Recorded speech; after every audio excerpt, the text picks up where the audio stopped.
One evening, as they sat on their old wooden chairs, Emma sighed. "Tom, don't you ever dream of a better life?" she asked.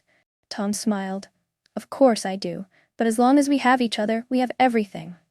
Emma forced a smile, but deep inside she missed the comfort of her past, the fine dresses, the warm baths, the delicious food. That night, she stared at the ceiling, unable to sleep. Can love really be enough? She wondered.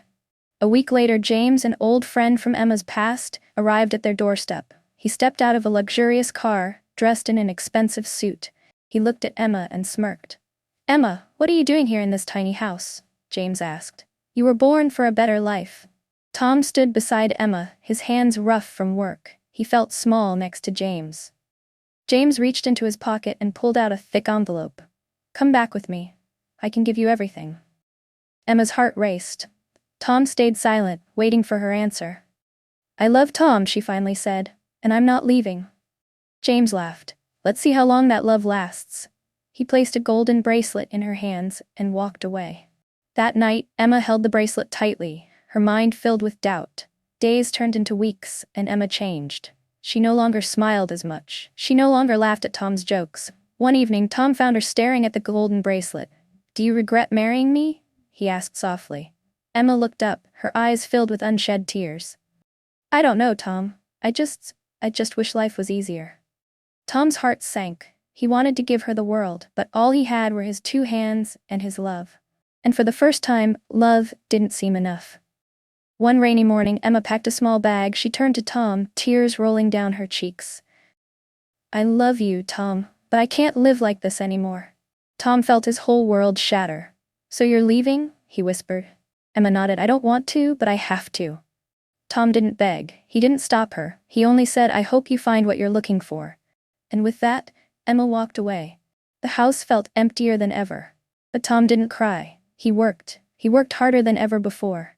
Months turned into years. Tom built his own furniture business. At first it was slow, but with time, his work became famous. Soon, Tom Carter's furniture became a brand people loved. He bought a bigger house, he traveled, he lived. But he never forgot Emma. One evening, as Tom locked his shop, a familiar voice called his name. "Tom?" He turned around. "Emma." She looked just as beautiful, but something was different. She wasn't glowing. Her eyes looked empty.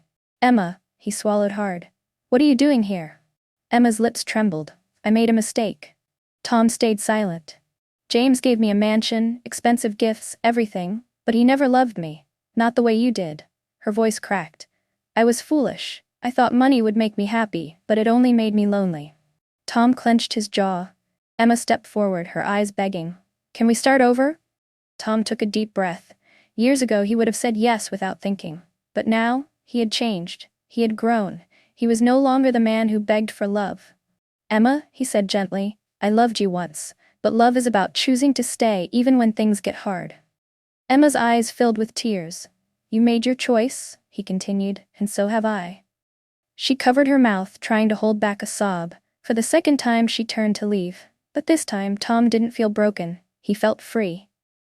Years later, Tom found love again, not with a woman of wealth, not with someone who cared about luxury, but with a woman who chose to stay even when life was hard. Because true love isn't about money or beauty. It's about who chooses to stand by your side, no matter what. And in the end, that was the greatest love of all.